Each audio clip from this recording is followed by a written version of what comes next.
Nói bây giờ mua tua nè.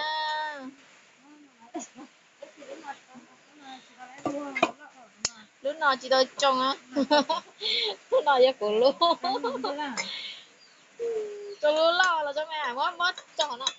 Đây cho mẹ chịu cho mẹ mới được cho mẹ. Đi rú thò sẽ tôi mua không mua rú thò. Ai đây chung mua. Dạ đấy chung có sao.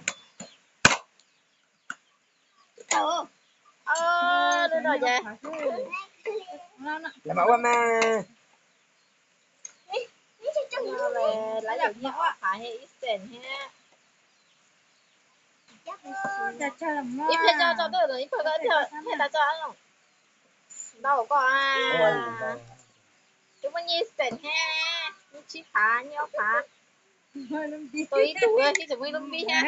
Có tôi là có bài chê tôi chúa là nó. Tôi nói đâu, tôi nói cho nó. Anh là mắt sữa, tôi sữa đặc mà đi. Con hỏi lúc tay. Lúc tay mẹ. Ít tiền. Tôi nói là gì mẹ, con này mà ôm mà. Từ bên thầy xem mà. Nó phục vụ. Tức là tôi cho. Tức là tôi to như phá. Tức là tôi chơi như chúng ta bỏ như thế. Ý tỉnh nha bà. Chị của nhá. Tôi ăn bỏ cái mỏ để sần của nó. Bé đảo. Chị cho nó ăn cái mỏ này là chúng chị cho. Tụi này tụi chị o nè. Xài đấy.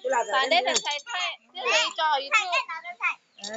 Wow, tụi nó tao học tụi ở đây wow. Mà siêu tụi này của tôi lên. Sẽ trông. Học cứ. Đấy.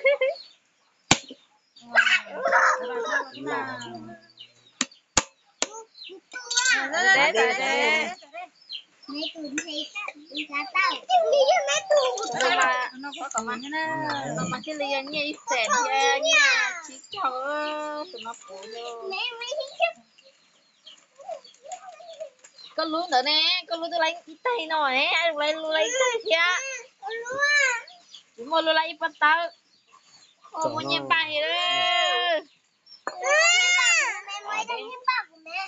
Lấy bắt tay thôi. Ít giờ xe sủa tao bổ cha với mặt thay nó xe đó. Họ tụi nó chê chỉ tao bố à, tụi nó chỉ tao bố. Tụi nó lót khẩu chỉ tao bố. Sao để sủa ta.